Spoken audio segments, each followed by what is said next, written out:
Pamulinawin. Ang Pamulinawin ay isang awiting bayan ng mga Ilocano. Ang awit ay ukol sa Pamulinawin, isang magandang babaeng may matigas na puso na parang bato. Kahit gaano kasugid ang lalaki sa panunuyo sa kanya, di niya ito pinapansin.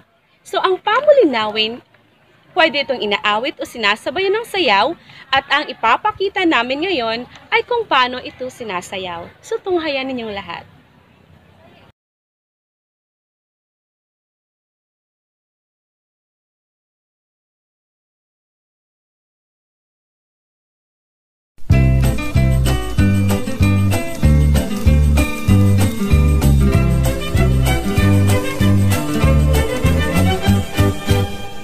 Pamulinawin, pusok hindi ngaman, tuy umas-aso, agrayo ta sa tiyang.